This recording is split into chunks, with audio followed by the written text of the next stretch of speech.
আমিরে জামাত ডক্টর শফিকুর রহমান তিনি অসুস্থ। দেশবাসীর কাছে দোয়া চেয়েছেন, ওনার পরিবার থেকে দোয়া চেয়েছেন, ওনার পক্ষ থেকে সংগঠনের ভাইরা দোয়া চেয়েছেন। আমরা দোয়া করি আমিরে জামাত ওনার হার্টে 5টি ব্লক ধরা পড়েছে। ওনার চিকিৎসকরা বলেছেন, চিকিৎসকরা বোর্ড গঠন করে সিদ্ধান্ত নিয়েছেন আমিরে জামাতকে উনি যেন সিঙ্গাপুর চলে যায়। সিঙ্গাপুর উন্নত চিকিৎসার জন্য সাজেস্ট করেছেন, পরামর্শ দিয়েছেন। তখন তিনি বলেছেন, আমার এই মাতৃভূমি বাংলাদেশ, এই দেশের জনগণ তারাও যদি আমার মতো যারা হার্টে ব্লক হয় বা চিকিৎসার জন্য তারা তো সিঙ্গাপুর যাওয়ার সকলে সুযোগ পায় না, তাহলে আমি কীভাবে, জনগণ যেতে পারে না সিঙ্গাপুর চিকিৎসার জন্য, আমি কিভাবে যাই? উনি দেশের মায়ায়, জনগণের মায়ায় উনি বলছে এই দেশে আমার চিকিৎসা হবে। উনি দেশের প্রতি ভালোবাসা, মানুষের প্রতি ভালোবাসার কারণেই এই কথাটা বলেছেন।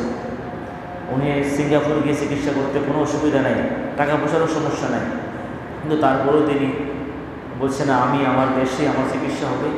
আমার দেশবাসী তারা তো যেতে পারবে না, তাদেরও তো এই সমস্যা হতে পারে, তারাও তো এই দেশে চিকিৎসা করতে হবে, আমি এই দেশে চিকিৎসা করব। দোয়া করি ওনার দেশের মায়া, মানুষের প্রতি জনগণের মায়া, আল্লাহ যেন ওনাকে ক্ষমা করে দেন এবং শাফায়ে কামিলা দান করেন, আমিন বলে। উনি আসলে একটা মানুষ, ওনার মতো একটা ব্যক্তিত্ব ততটুকু আমরা দেখেছি। যেখানে মানুষ বিপদে পড়ে উনি সেখানে গিয়ে হাজির। যে কোনো ধর্ম বর্ণ নির্বিশেষে, দল মত নির্বিশেষে সমস্যাগ্রস্ত মানুষের সামনে গিয়ে হাজির।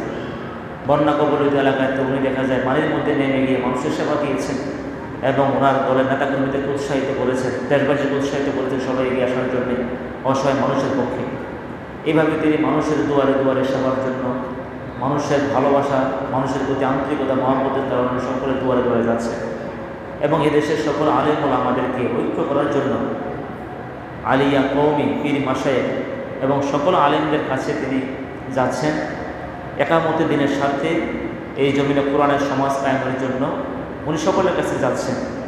এই মানুষটার গরিব, এই মানুষটার এই সমাজের জন্য বেশি প্রয়োজন, যার কথাগুলো মানুষের হৃদয়ের মধ্যে লাগে।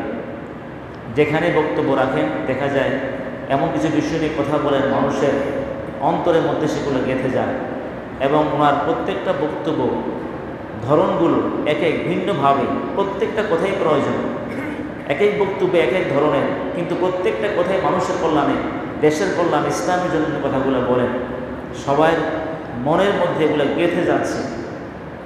দোয়া করি আল্লাহ এই মানুষটার এই দেশের বেশি প্রয়োজন, এই দেশের কল্যাণে, এই মানবতার মুক্তির জন্য, একটা সুন্দর সমাজ নির্মাণের জন্য, একটা দুর্নীতিমুক্ত সমাজের জন্য এই মানুষটার বেশি প্রয়োজন। দোয়া করি আল্লাহর কাছে, আল্লাহ ডক্টর শফিকুর রহমান সাহেবকে আপনি শাফায়ে কামিলা দান করেন, সুচিকিৎসার ব্যবস্থা করে দেন, নেক হায়াত দান করেন। ইয়া আল্লাহ তাআলা ওনার উপর রহমত নাজিল করেন। উনি আপনারা দেখেছেন মহাসমাবেশে দুইবার তিনি বক্তব্য চলাকালে পড়ে গিয়েছেন, তারপরও হিম্মত নিয়ে প্রথমবার পড়ে গিয়েছেন, আবার ওনাকে ধরে সোজা করে বক্তব্য দেওয়ার জন্য ওনাকে সুযোগ দিয়েছেন।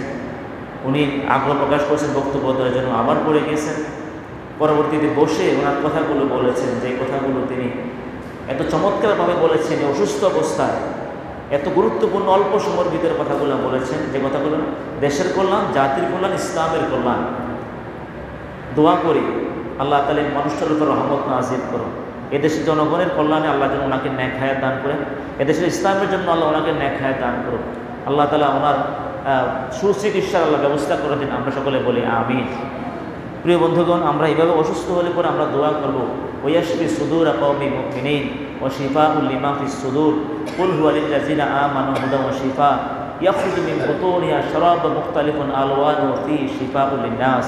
এভাবে আমরা সবসময় এই আল্লাহর কালাম তেলাওয়াত করে আমরা দোয়া করব, আল্লাহ তাআলা যেন এই কালামের বরকতে আমরা যারা অসুস্থ আছি আল্লাহ আমাদেরকে শেফা দান করুন। এবং দোয়া করি ডক্টর শফিকুর রহমান সাহেব আমিরে জামাত, আল্লাহ পাক ওনাকে শাফায়ে কামিলা দান করুন, নেক হায়াত দান করুন। আমরা আবার বলি আমিন।